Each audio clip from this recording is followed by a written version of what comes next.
Hi friends, అందరికీ నమస్కారం. Welcome to our channel. ముందుగా నా ఛానల్ని సబ్స్క్రైబ్ చేసుకున్న వాళ్ళందరికీ థ్యాంక్ యూ సో మచ్ అండి. నా వీడియోస్ చూస్తున్న వాళ్ళందరికీ కూడా థ్యాంక్ యూ సో మచ్ అండి.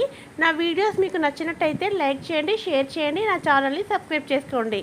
ఈరోజు వీడియోలోకి అయితే వెళ్దాం.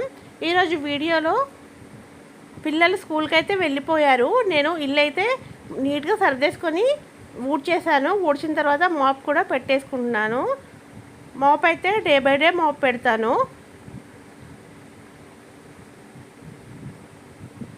పిల్లలు స్కూల్కి వెళ్ళిన తర్వాత మాప్ పెడితేనే ఇల్లు నీట్గా అనిపిస్తుంది నాకు. అందుకోసమే పిల్లలు స్కూల్కి వెళ్ళిన తర్వాతే మాప్ పెడతాను.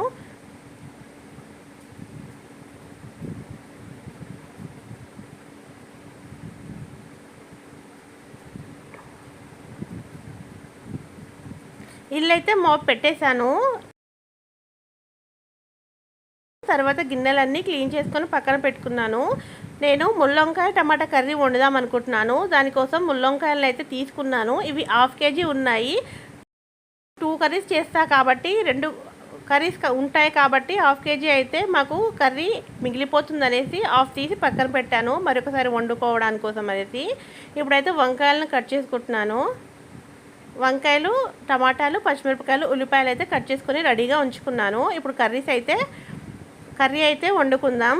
వంకాయలను అయితే కట్ చేసుకొని ఉప్పు నీళ్ళలో వేసుకున్నాను. ఉప్పు నీళ్ళలో వేసుకోవడం వల్ల వంకాయలు నల్లగా అవ్వకుండా, చేదుగా అవ్వకుండా ఉంటాయి.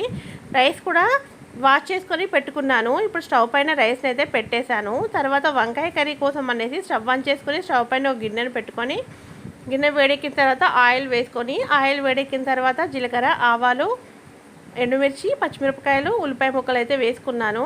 ఇవన్నీ వేగిన తర్వాత అల్లం వెల్లుల్లి పేస్ట్ వేసుకొని, అల్లం వెల్లుల్లి పేస్ట్ పచ్చివాసన పోయిన తర్వాత పసుపు వేసుకొని, మనం కట్ చేసుకొని ఉప్పు నీళ్ళలో వేసుకున్న వంకాయలు అయితే వేసుకోవాలి. ఇప్పుడు వంకాయలు అయితే కొద్దిసేపు మగ్గించుకుందాం. ఒక 2-3 నిమిషాలు అయితే వంకాయలను మగ్గించుకోవాలి. తర్వాత టమాటాలను అయితే వేసుకోవాలి. నేను వంకాయ టమాటా కర్రీలోనైతే టమాటాలు ఎక్కువగా వేస్తాను. మీరు ఎలా తక్కువగా వేస్తారా లేదా ఎక్కువగా వేస్తారా నాకు కామెంట్లో తెలియచేయండి. ఇక్కడ రైస్ కూడా ఉడకపట్టింది. రైస్ని ఒకసారి కలుపుకుందాం. టమాటా ముక్కలు వేసిన తర్వాత కూడా 2-3 నిమిషాలు అయితే లో ఫ్లేమ్లో కుక్ చేసుకోవాలి. తర్వాత టేస్ట్కి సరిపడా కారం, టేస్ట్కి సరిపడా ఉప్పును అయితే వేసుకోవాలి. వేసుకున్న తర్వాత మొత్తం కలిసేలాగా కలుపుకోవాలి. మూత పెట్టుకొని మరొక 2 నిమిషాలు అయితే కుక్ చేసుకుందాం. మా బాబు వంకాయ టమాటా కర్రీ తినడానేసి మా బాబు కోసం కొద్దిగా ఆలూ ఫ్రై అయితే చేస్తున్నాను. ఆలూని అయితే కట్ చేసుకొని ఉప్పు నీళ్ళలో నానబెట్టుకున్నాను. ఇప్పుడు స్టవ్ పైన ఒక కడాయిని పెట్టుకొని డైరెక్ట్గా కట్ చేసుకున్న ఆలూ ముక్కలను అయితే వేసేసాను. ఇప్పుడు వంకాయలు మగ్గిపోయాయి కదా, అందులో కొద్దిగా వాటర్ని అయితే, గ్రేవీకి సరిపడా వాటర్ని అయితే వేసుకోవాలి. నేను కర్రీ చేస్తున్నాను కాబట్టి వాటర్ని అయితే వేసుకున్నాను. ఇప్పుడు మూత పెట్టుకొని వంకాయ కర్రీని అయితే మగ్గించుకుందాం. ఇక్కడ ఆలూలో చెమ్మ మొత్తం పోయిన తర్వాత ఆయిల్ని అయితే వేసుకోవాలి. ఇలా తర్వాత ఆయిల్ని వేసుకోవడం వల్ల ఆలూ కర్రీలో ఆయిల్ తక్కువగా పడుతుంది. ఇక్కడ రైస్ కూడా కుక్ అయిపోయింది. స్టవ్ ఆఫ్ చేసుకుని రైస్ని అయితే పక్కన పెట్టుకున్నాను. ఆలూ ఇలా వేగిన తర్వాత పసుపు, టేస్ట్కి సరిపడా కారం, టేస్ట్కి సరిపడా ఉప్పు, ధనియాల పొడిని అయితే వేసుకొని 1 నిమిషం పాటు మగ్గించుకోవాలి. మీ దగ్గర కరివేపాకు ఉంటే వేసుకోండి. నా దగ్గర లేదు, అందుకే నేనైతే వేయలేదు. కరివేపాకు వేసుకుంటే చాలా బాగుంటుంది. ఇక్కడ వంకాయ కర్రీ కూడా దగ్గర పడిపోయింది. కొద్దిగా గరం మసాలా వేసుకోవాలి. గరం మసాలా నచ్చితే వేసుకోవచ్చు, లేదంటే ఓన్లీ ధనియాల పొడి అయినా వేసుకోవచ్చు. వంకాయ కర్రీ అయితే రెడీ అయిపోయింది. ఇక్కడ ఆలూ కర్రీ కూడా రెడీ అయిపోయింది. లంచ్లోకి అయితే నేను ఈ 2 కర్రీస్ అయితే చేశాను. తర్వాత మా పిల్లలు గులాబ్ జామ్ చేయమని చెప్పారు. అందుకోసం అనేసి నేను ఇన్స్టెంట్ గులాబ్ జామ్ పౌడర్ని అయితే తీసుకున్నాను. ఇప్పుడు గులాబ్ జామ్ పౌడర్ని ఒక గిన్నెలో వేసుకొని కొద్దిగా నెయ్యిని అయితే వేసుకున్నాను. నెయ్యి వేసుకున్న తర్వాత పాలు వేసుకొని అయితే కలుపుకోవాలి. నేనైతే ఎప్పుడైనా పాలు వేసుకొనే కలుపుకుంటాను. మీరెలా కలుపుతారో కూడా కామెంట్ చేయండి. షుగర్ సిరప్ని అయితే ప్రిపేర్ చేసుకుందాం. స్టవ్ ఆన్ చేసుకొని స్టవ్ పైన ఒక కడాయిని పెట్టుకొని ఒక 2 కప్పుల చక్కెర, 2 కప్పుల వాటర్ని అయితే వేసుకొని షుగర్ సిరప్ని అయితే రెడీ చేసుకుందాం. ఇలా స్టిక్కీగా ఉంటే సరిపోతుంది. ఇలా స్టిక్కీగా అయిన తర్వాత 1/2 టీ స్పూన్ యాలకుల పొడిని అయితే వేసుకోవాలి. యాలకుల పొడి వేసుకొని 1/2 నిమిషం పాటు మరిగించుకొని స్టవ్ ఆఫ్ చేసుకొని పక్కన పెట్టుకుందాం. కావాలంటే మీరు నిమ్మరసం అయితే పిండుకోవచ్చు. నేనైతే నిమ్మరసం ఏమీ పిండట్లేదు. ఇప్పుడు మనం కలిపి పెట్టుకున్న గులాబ్ జామ్ పిండి ఉంది కదా, దాన్ని చిన్న చిన్న ఉండలుగా చేసుకోవాలి. నేను చిన్న చిన్న సైజులో చేస్తున్నాను, రౌండ్ షేప్లో చేస్తున్నాను. కావాలంటే సిలిండర్ షేప్లోనైనా లేకపోతే కొంచెం పెద్ద సైజులోనైనా చేసుకోవచ్చు. ఇలా చిన్న చిన్న ఉండలుగా చేసుకొని రెడీగానైతే ఉంచుకున్నాను. తర్వాత స్టవ్ పైన ఆయిల్ వేడి చేసుకొని మనం రెడీ చేసుకున్న ఉండలను అయితే ఆయిల్లో వేసుకొని వేయించుకోవాలి.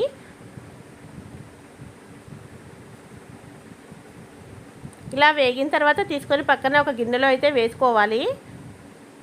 అలాగే మొత్తం గులాబ్ జాములను అయితే వేయించుకోవాలి. నేను చేసుకున్న గులాబ్ జామున్ అయితే 2 బ్యాచ్లుగా వేయించుకున్నాను. ఇలా వేయించుకున్న తర్వాత మనం రెడీ చేసుకున్న షుగర్ సిరప్లోనైతే గులాబ్ జాములను వేసుకొని మొత్తం కలిసేలాగా కలుపుకోవాలి. ఇలా మొత్తం కలిసేలాగా కలుపుకొని ఒక 2 అవర్స్ అయితే వదిలేసే గులాబ్ జాములు అయితే మంచిగా ఫ్లఫీగా అవుతాయి. షుగర్ సిరప్ని పీల్చుకొని మంచిగా మెత్తగా ఫ్లఫీగా అవుతాయి. అలాగే నేను నైట్ డిన్నర్లోకి జొన్న రొట్టెని చేద్దాం అనుకుంటున్నాను. దానికోసం అయితే స్టవ్ ఆన్ చేసుకొని స్టవ్ పైన వేడి నీళ్ళని అయితే మరిగించుకుంటున్నాను. ఒక గిన్నెలో జొన్న పిండిని అయితే వేసుకున్నాను. జొన్న పిండిలో కొద్దిగా ఉప్పు వేసుకుంటే వేసుకోవచ్చు, లేదంటే లేదు, అది మీ ఇష్టం. తర్వాత మనం వేడి చేసుకున్న మరిగించుకున్న వాటర్ని అయితే వేసుకోవాలి. తర్వాత కొద్దిగా వాటర్ని వేసుకుంటే అయితే పిండిని కలుపుకోవాలి. జొన్న రొట్టెలు మనకు నీట్గా పగుళ్ళు లేకుండా రావాలంటే పిండి కలపడంలోనే ఉంటుంది. పిండిని అయితే మంచిగా కలుపుకోవాలి. ఇలా పిండి కలుపుకోవడం వల్ల జొన్న రొట్టెలు అయితే పగుళ్ళు లేకుండా వస్తాయి. పిండిని ఇలా సాఫ్ట్గా కలుపుకొని రెడీగా ఉంచుకోవాలి. ఇప్పుడు చపాతీలు కాల్చడం కోసం స్టవ్ ఆన్ చేసుకుని స్టవ్ పైన ఒక పెనంని అయితే పెట్టుకోవాలి. ఇప్పుడు మనం కలిపి రెడీగా ఉంచుకున్న పిండిలో నుంచి చిన్న చిన్న ముద్దలను అయితే తీసుకొని జొన్న రొట్టెలు అయితే చేసుకుందాం. ఇప్పుడు ఒక చపాతీ పీటను తీసుకొని రోల్ అయితే చేసుకుందాం.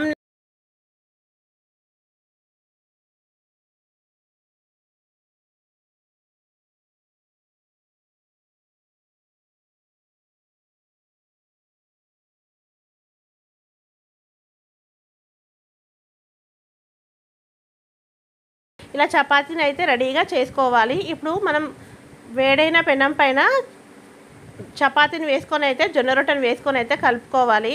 ఇలా ఒక గిన్నెలో వాటర్ని తీసుకొని ఒక ఫ్రెష్ క్లాత్తోనైతే వాటర్ని అయితే చపాతీ పైన అయితే వాటర్ని అప్లై చేసుకోవాలి. నేనైతే ఎప్పుడు ఇలాగే కాల్చుకుంటాను. జొన్న రొట్టెలు మీరు ఎలా చేస్తారో కూడా కామెంట్ చేయండి. నేనైతే ఇలాగే చేస్తాను. ఇలా చేసుకుంటే మెత్తటి జొన్న రొట్టెలు రెడీ అయిపోతాయి. ఎంత సాఫ్ట్గా అంటే అంత సాఫ్ట్గా ఉంటాయి. పిల్లలు కూడా చాలా బాగా తింటారు. జొన్న రొట్టెలు మీరు ఎలా చేస్తారో కూడా కామెంట్ చేయండి. వీడియో ఎండ్ చేస్తున్నానండి. నా వీడియో కనుక మీకు నచ్చినట్టయితే లైక్ చేయండి, నా ఛానల్ని సబ్స్క్రైబ్ చేసుకోండి. Thank you so much for watching.